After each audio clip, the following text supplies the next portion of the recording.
seen a chain unbroken, words of a prayer unspoken, invisible hands reaching through time.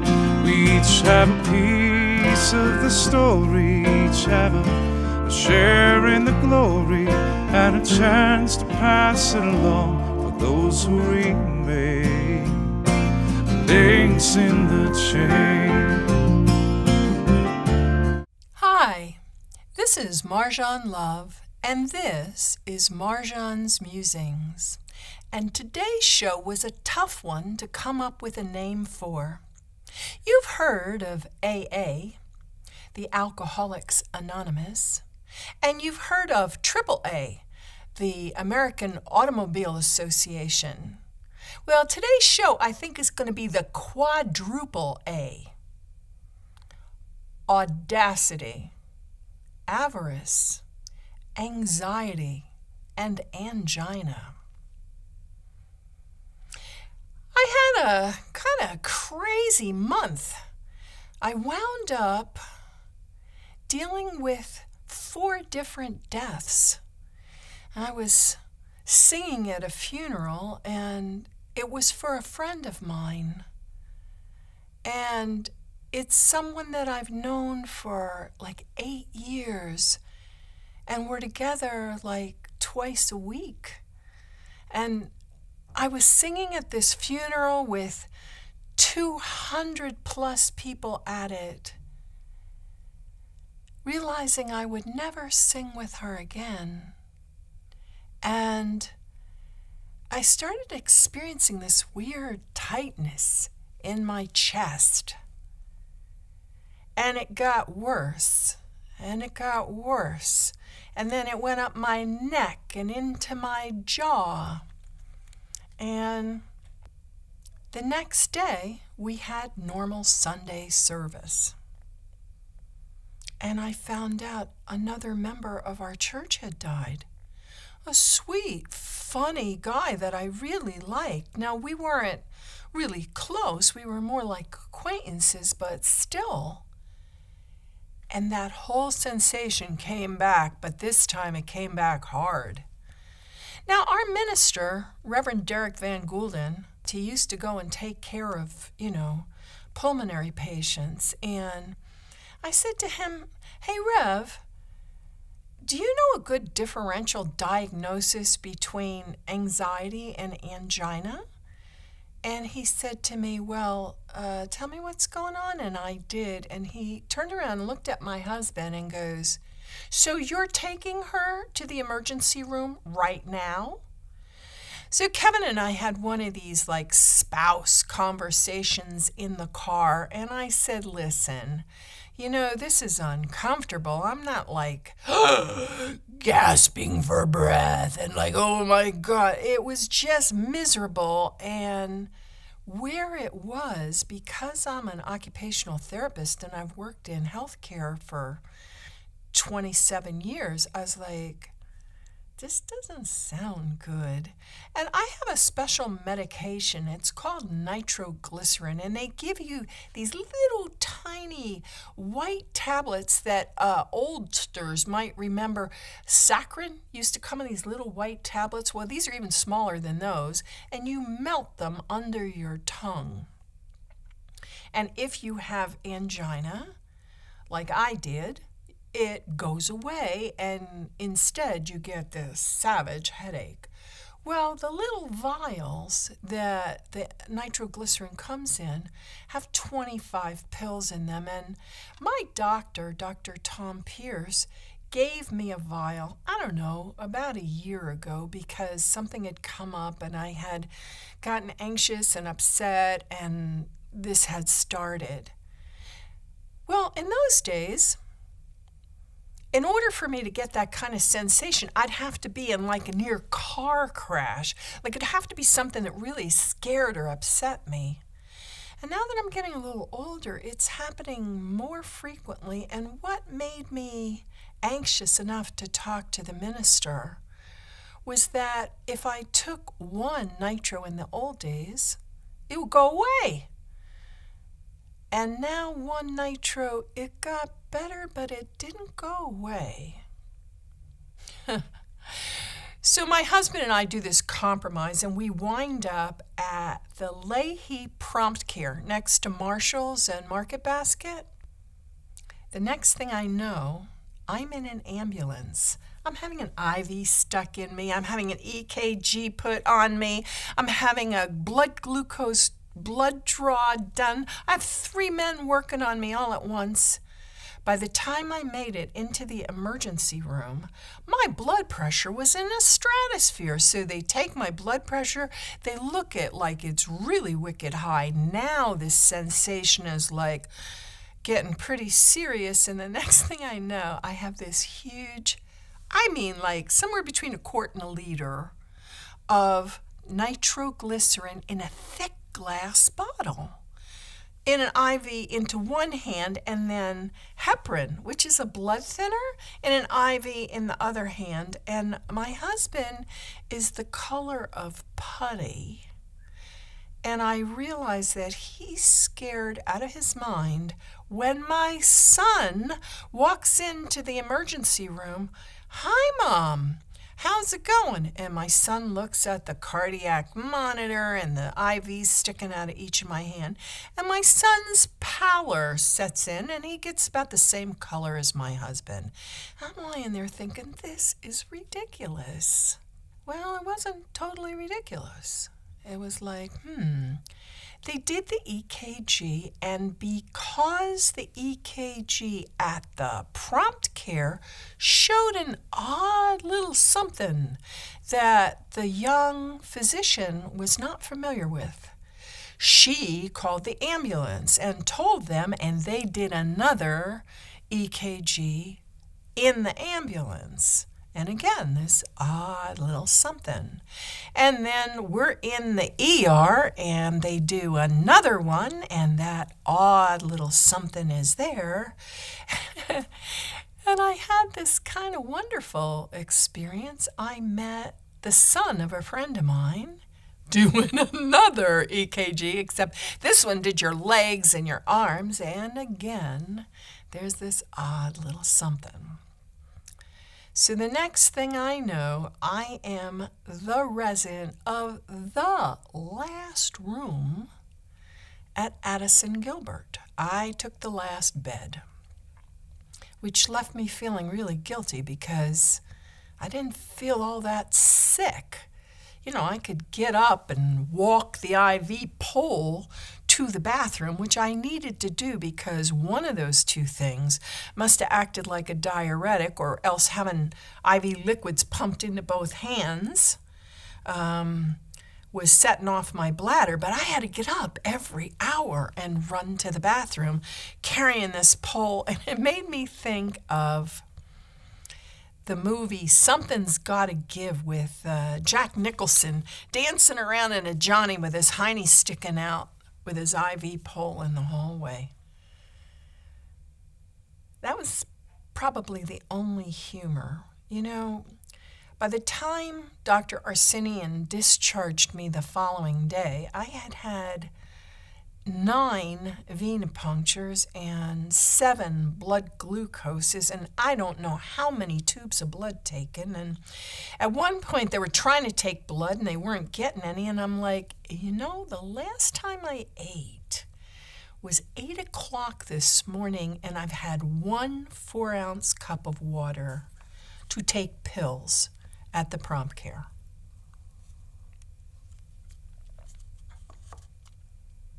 So this guy comes in, and I'm not sure if he's from Jamaica or where he's from, but he had that sort of Creole patois and this sort of droll sense of humor, and he managed to get me a turkey dinner with squash and stuff, and I finally got to eat. And I'm looking at my husband, and he hasn't eaten either. And I'm like, you need to go downstairs and get yourself some food. So he does, and then he comes back, and he's there holding my hand.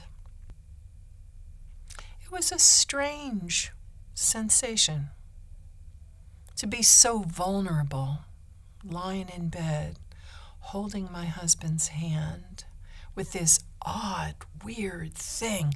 2 big IVs and it still isn't totally gone. Well, the little blip on the EKG, I think, is because when I was a little kid, I had an illness known as scarlet fever. I was so sick. How sick was I?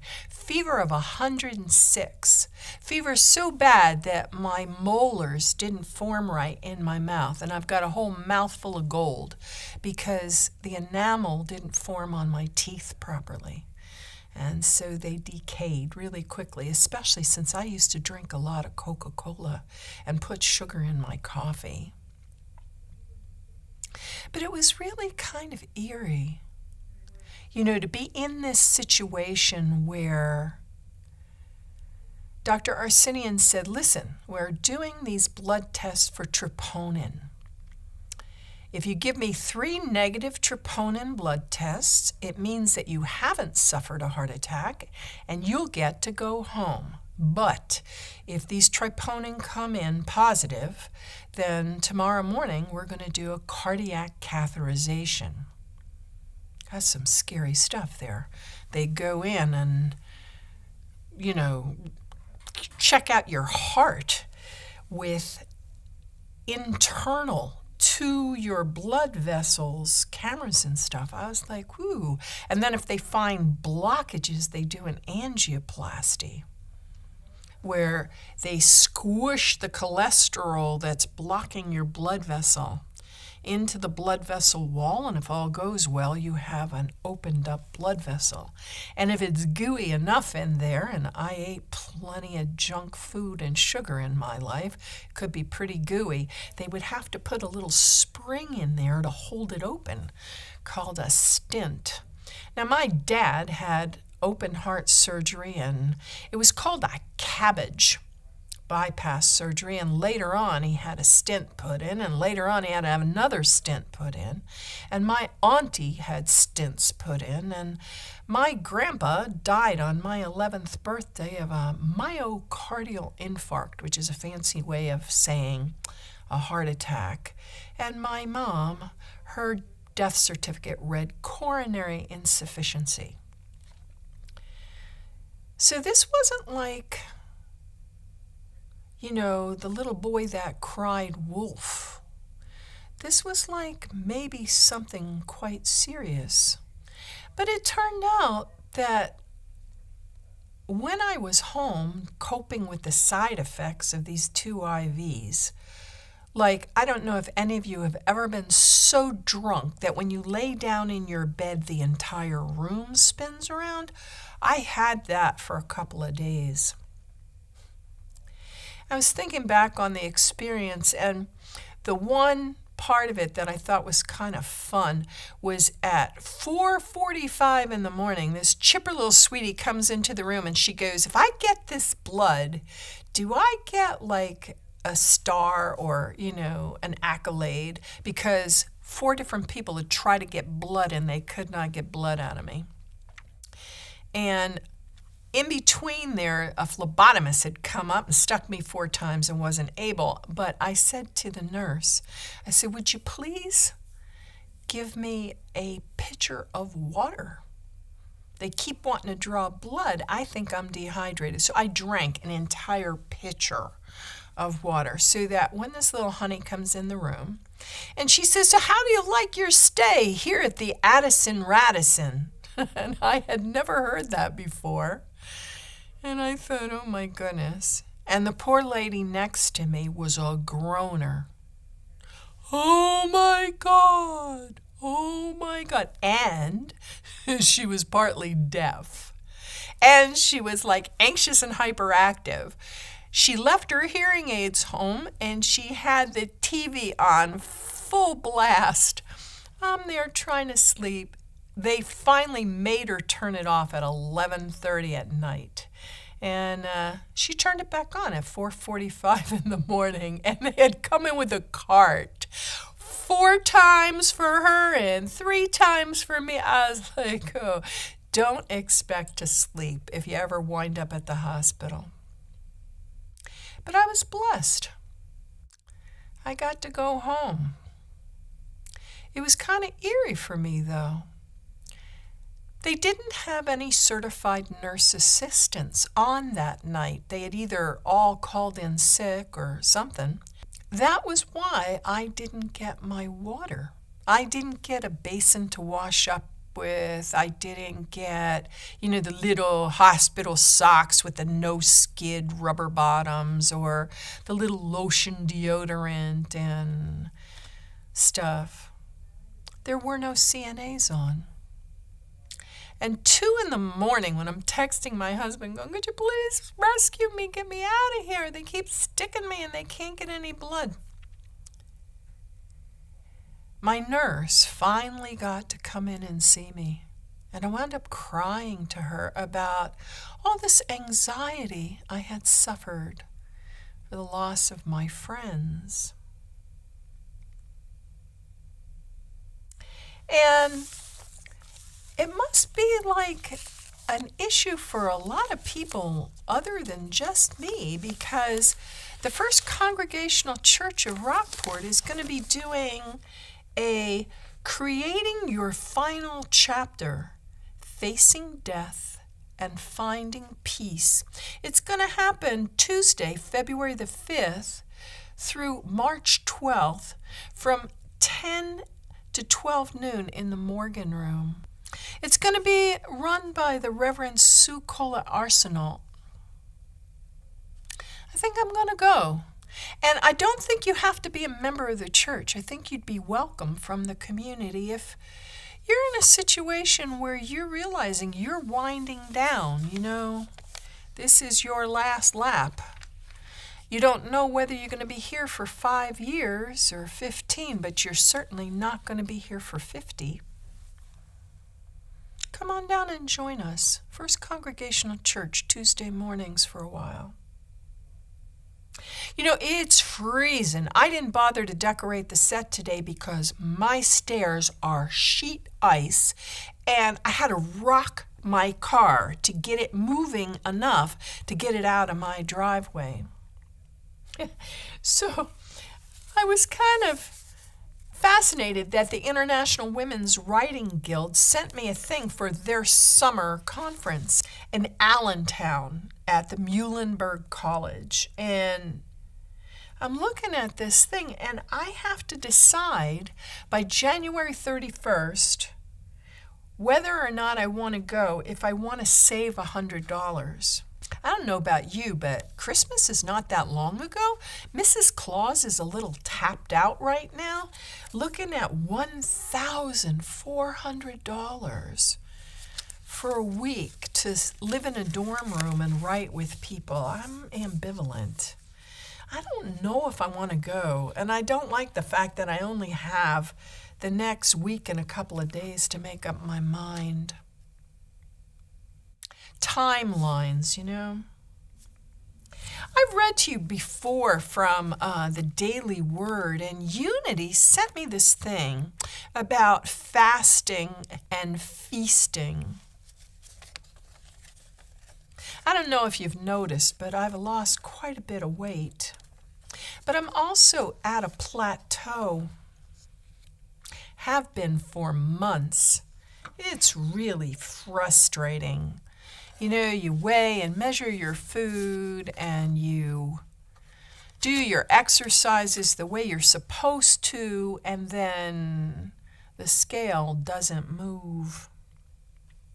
This book, A Mindful Day by David Dillard Wright, has some points that I thought I would share with you. Personal health goals. I do not force myself to conform to an idealized body image. I form a picture of health that is unique to me alone, and I make that my goal. And he goes on to talk about how we're media blitzed by the few perfect bodies that are out there.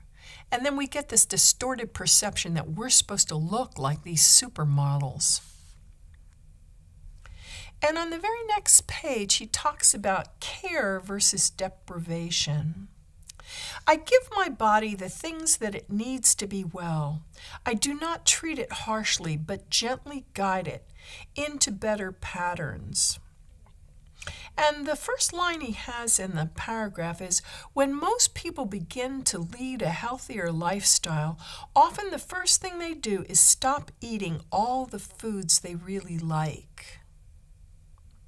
The mind, of course, immediately rebels and starts conjuring thoughts of forbidden foods. And then he talks about how the diet can fall apart. Well, I made a Christmas resolution last year, and I joined the Rockport Inn and Suites pool. And this year, since I lost 40 pounds last year, I decided I'd do it again, even though I haven't lost any more weight in the last several months. I look in a full-length mirror in the buff, and this is like a scary thing at 66. And even though I now can fit in a size 16 clothing, I don't look like I looked when I went from a size 14 to a size 16 in my 30s. As you lose weight, your skin doesn't contract as quickly as you would wish, and you wind up saggy and baggy, and not just in your double chin, but other places. And you look in the mirror and you go, oh boy. So I decided that since I had this scare at the hospital and all, and I was still having this weird sensation, and I didn't want to eat nitroglycerins every day, and there's a protocol with that. You take one, and 5 minutes later, if you're not better, you take another one. And the hospital says at that point you call 911, and my doctor says, nah, we usually do 3. So by the 3rd nitroglycerin, you call 911. I'm thinking, I already took a trip in the ambulance. I don't want to do that again. And I had to really kind of get a grip on myself. Is this anxiety? So I did my meditation and I did my deep breathing. It was still there. And my doctor, between the stomach bug that gave everybody the raging trots and the flu, where no wonder that lady next to me was groaning, when that hit me, I was laying in bed with the joints going, oh. I kind of got it, like, oh my God. The pain was pretty intense. I'm like, this influenza this year was a bear. But this weird sensation thing that comes and goes did not resolve. So I went to my chiropractor. He's wonderful. And he says to me, well, sweetheart, you're all out of alignment. Where is this?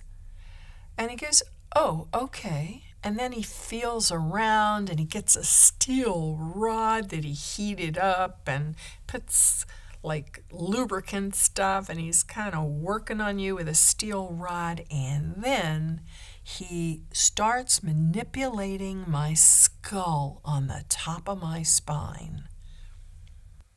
The very 2 top vertebrae, that's our heat coming on. It's 8 degrees outside, so I'm kind of glad. Sorry about the rumble. Anyway, there's 2 vertebrae right under your skull.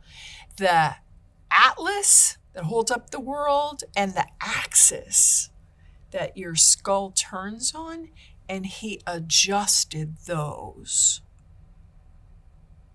so that my head was on straight. And within minutes, spasms in my neck and chest. He said it was trapezius sternocleidiomastoid, which they shortened to SCM, the SCM, and scalenes all stop spasming.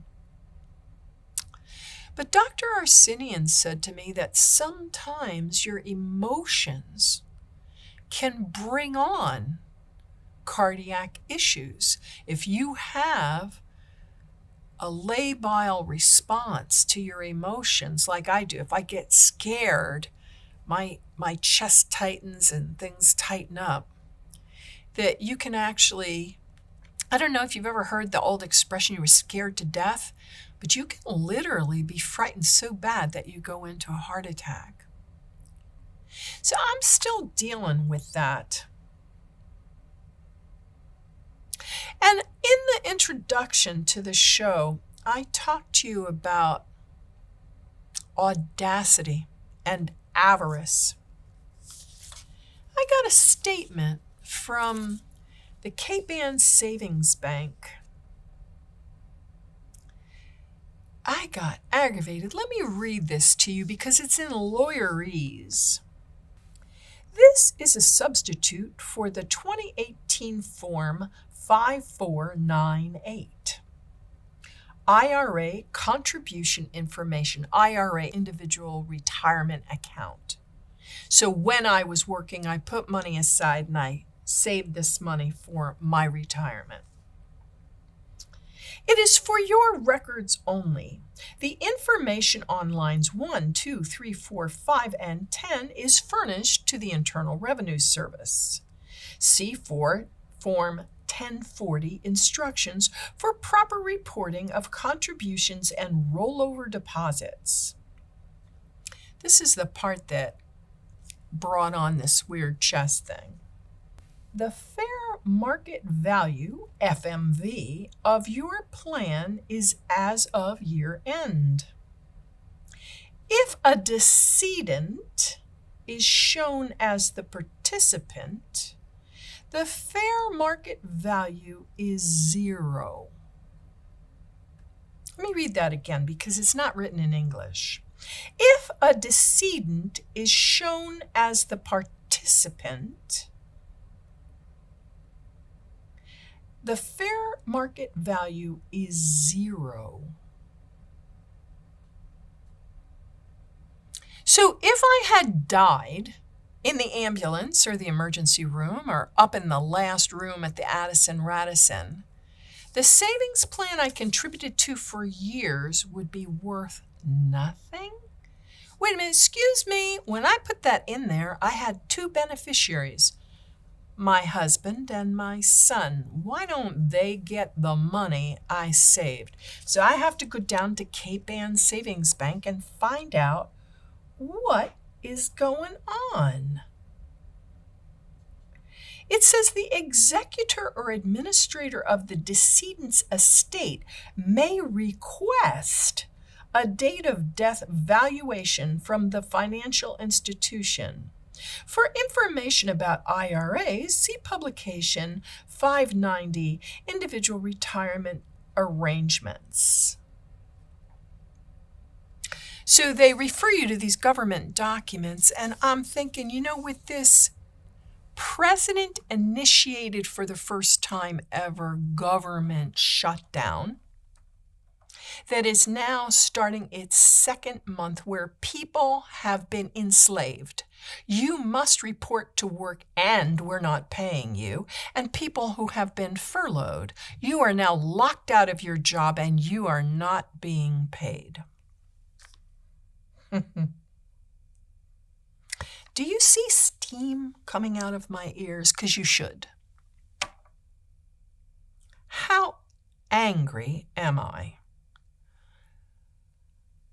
This is public access, so I am not allowed to use expletives, but I'll tell you, I have 2 words for this POTUS, and they are not happy birthday. And then, in the middle of all this angst, because I don't know if you remember, but I started this show. The very first episode was when the Tea Party shut down the government. I felt it was uncalled unconscionable to shut down the federal government because you're in a spiteful mood. Or in this case, because you want to put a 5th century solution to a global warming initiated global migration problem. I know when I become the most angry is when I am afraid. If 3/4 of the world's population live in low-lying coastal areas and sea levels are predicted to rise, from a process that we can slow down and maybe reverse over time, but we can't stop. The weather machine is like a huge ship on the ocean that's moving at how many knots, and some idiot tries to cross the bow and stalls out. Guess what? They're getting hit. That ship does not have brakes. Well, neither does the environment. You have to alter it gradually by less plastic in the ocean, less burning of coal, less burning of gasoline, cleaner fuels. But right now we're experiencing wildfires in California and droughts in the Midwest cattle country, and all over the globe there are these huge changes that are making arable land into desert or arable land into swamp. Arable land is where you grow your food. According to some estimates, 86% of all agricultural land is already in production. And at least in the United States, it's pushed into hyperdrive with chemicals, fertilizers, herbicides, fungicides, pesticides, that over time destroy the soil. Yes, we have a bumper crop this year, but 10 years from now, what will that crop be like? The Native Americans have an expression that before you make any serious decision, you have to think forward 7 generations. How will it affect people 140, 150 years from now? I don't think we have that kind of wisdom running the country, and I was feeling really disturbed and down. You know, I'm inundated with the radio and the TV of all the angst that this partial government shutdown is causing. And I went to see Joe Jenks. Boy, did he uplift my spirits. He gave me a memory jolt. I have 5 of his CDs. I'm going to quote to you from the CD book for the forgotten. I'm a stranger in this land. Do you remember the year the famine fell, and everything you had was turned to one long living hell? So you gathered up the children and the little that you had, and you came into this country as a stranger. Now those who flee from hunger and those who run from war are still struggling by the millions to reach this country's shore. But before you start to judge them, remember who you are. And remember that you came here as a stranger. Every white or black face you see in this country came here as a stranger. The people of copper complexion, piel carnela, the people in South America would say, the Native Americans, they were here first. They lived here, And they'd been here for time out of mind. When you ask Native American elders, when did you come? They will tell you, we were always here. We've always been here. So everybody else came here as a stranger. But I think this idea of building a wall, as naive as it may seem, is this person's attempt to stop the tide of immigration from inundating the country. There are only so many unemployed people any community can absorb before the entire community becomes non-viable. There's this expression in South America that when visitors come, don't worry, we'll put more water in the soup. But there comes a point when the soup is so watery that there isn't enough nutrition. And I think what's going on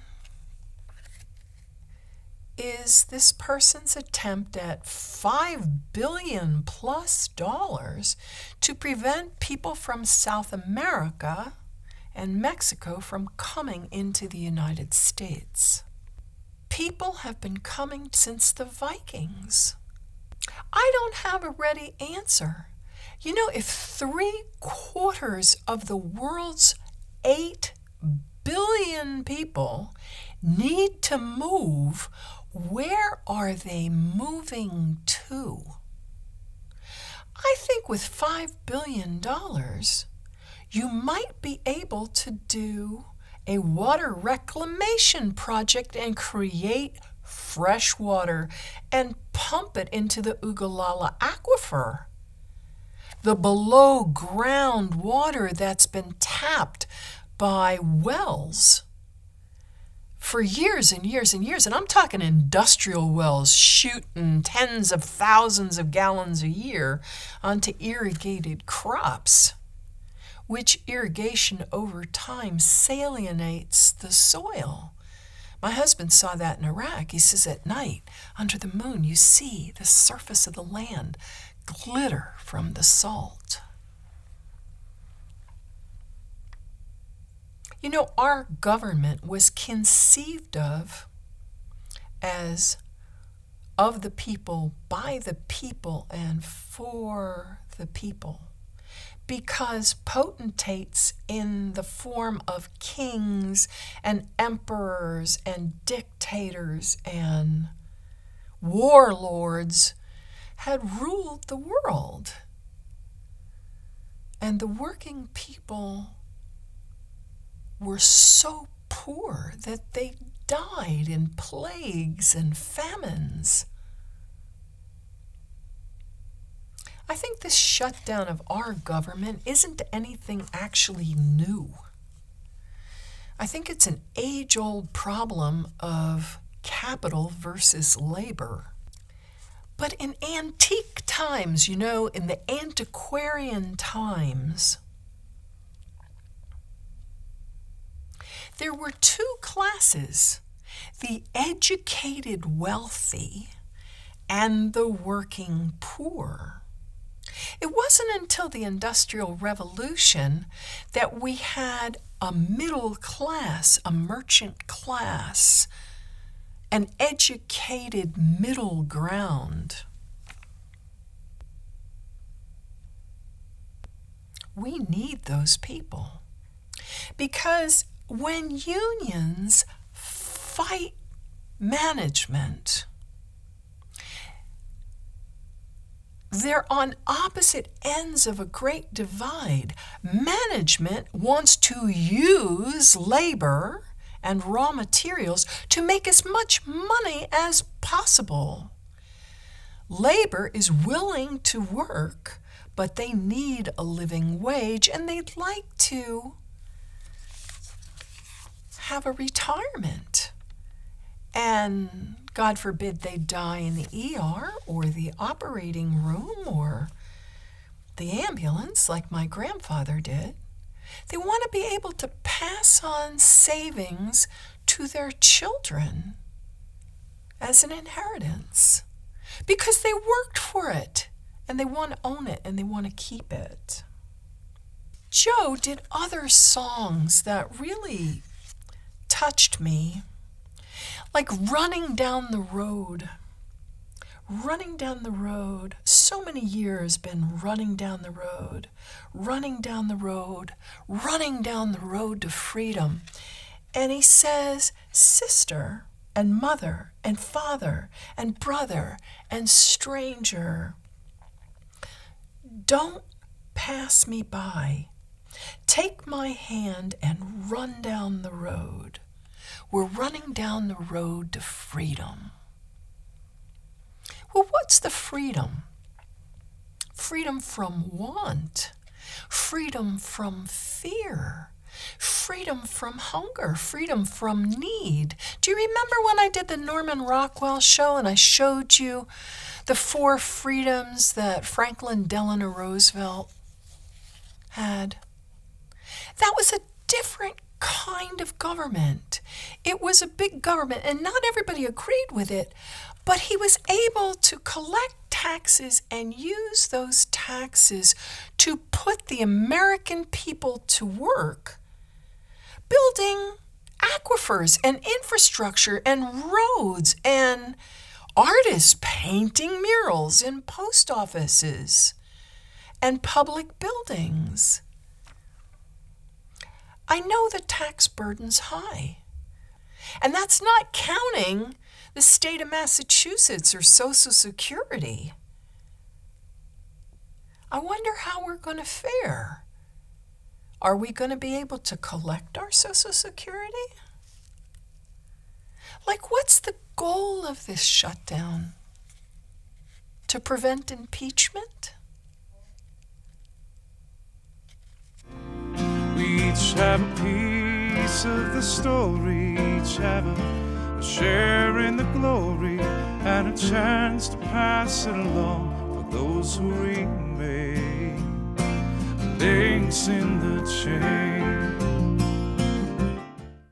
In one of the CDs that Joe sells, he talks about that there are people who will buy a factory just to shut it down. I don't know if any of you are old enough to remember the hostile takeovers of the 1980s and 1990s where big money came in and bought factories in factory towns, bled off the capital, put all the people out of work and shut the factory so that the entire town's economy collapsed. That should be illegal. Federal marshals should come get those people and lock them in jail. And the reason that I mention the educated middle class, of which I am a member, I have a baccalaureate, I have a master's degree. There are people in my generation with doctoral degrees.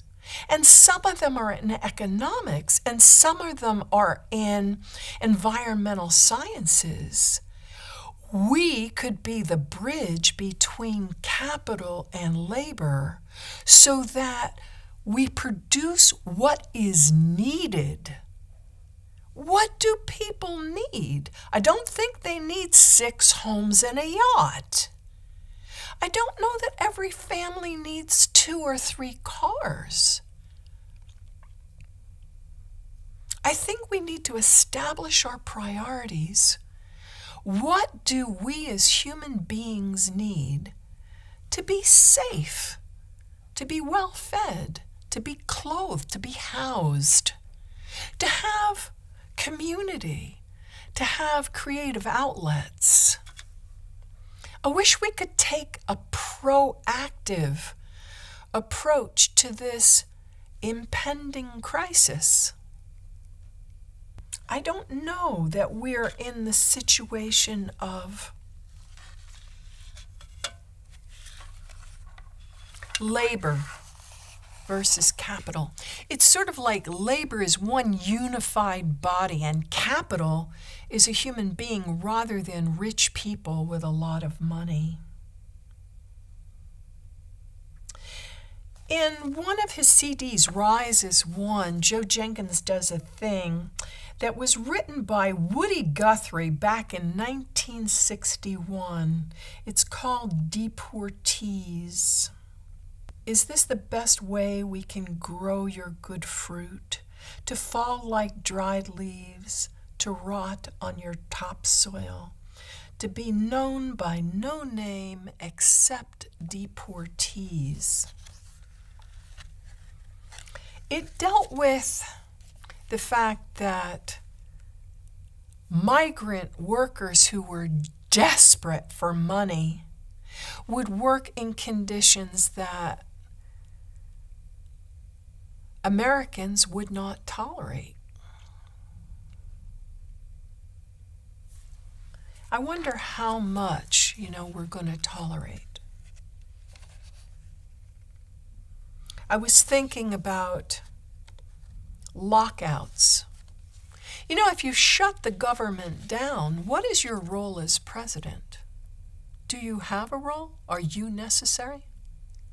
Are you a vital service if you've shut the government down?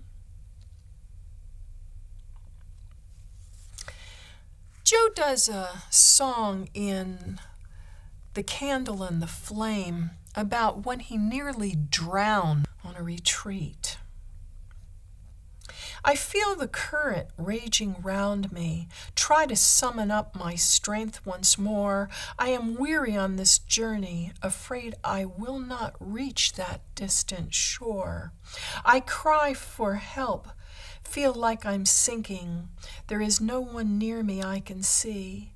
But there you are in the water with me. You take my hand and guide me graciously.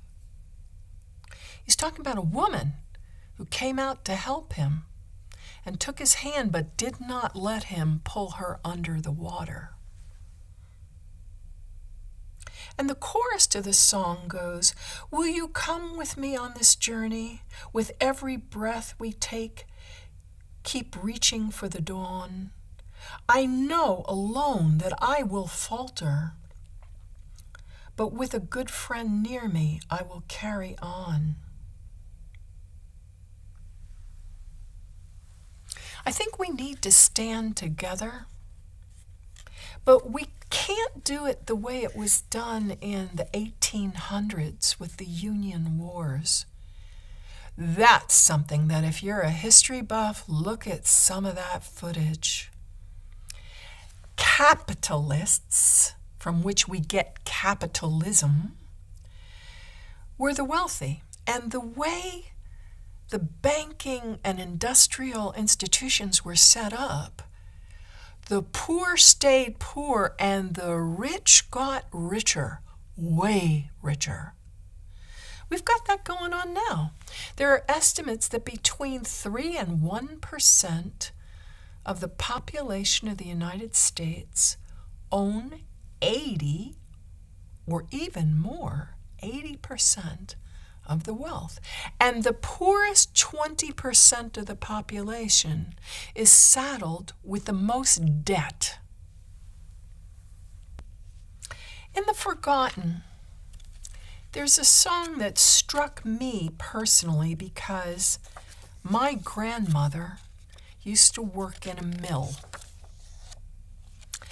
The title is Shuttle and Loom. Shuttle and loom, bobbin and frame. Sometimes I don't even know my own name.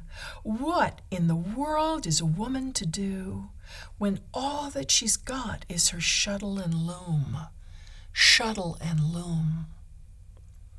When we think of the union riots, the labor riots, we typically think of men outside protesting and carrying placards, and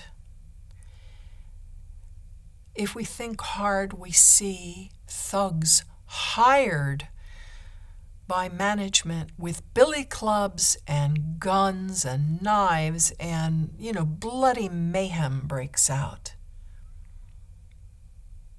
But there were a lot of women who worked in the Industrial Revolution making clothing. Look for the union label. Why? Because those women had enough money to feed their children and pay their rent.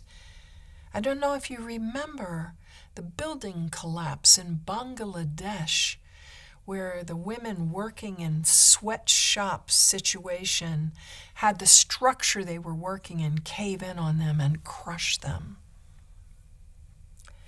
Most of the people who work low-level government jobs are Democrats.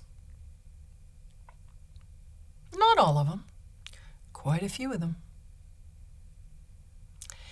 The nation elected a Democratic House of Representatives, and the president, pretending that it was about the wall, shut down the government so that the House of Representatives could not represent the people. If that's not obstruction, I don't know what is. The people spoke. The people voted. They voted in Democrats into the House of Representatives, and now the government is closed with an immovable object and unrestrainable force. I'm not giving in on this wall. I don't think that Donald Trump ever looked at the old castles in Europe. They had big, sturdy stone walls. And if you look at them, they're in ruins. Why? Catapults, trebuchets, and later cannon. I mean, you build that wall, and I get myself a bazooka, and I can blow a hole in it. Not that I would. I mean, I'm not above protest. I tend to be someone that wants compromise rather than violence, negotiation. But I'll tell you what, you leave people in a situation where their children are starving and you will foment revolution. Think of the French kings.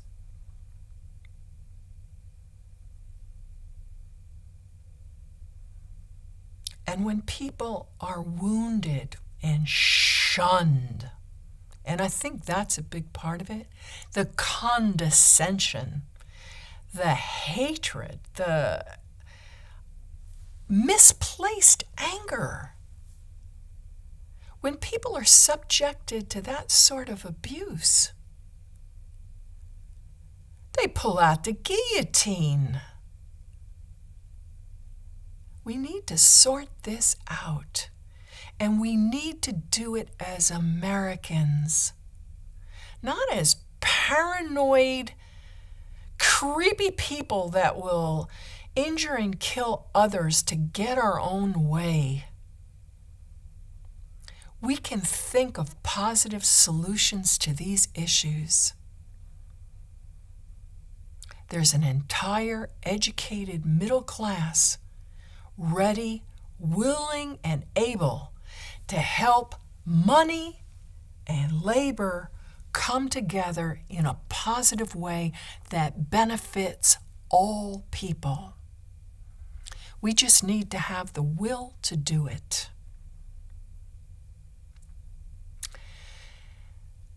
Sorry about the soapbox.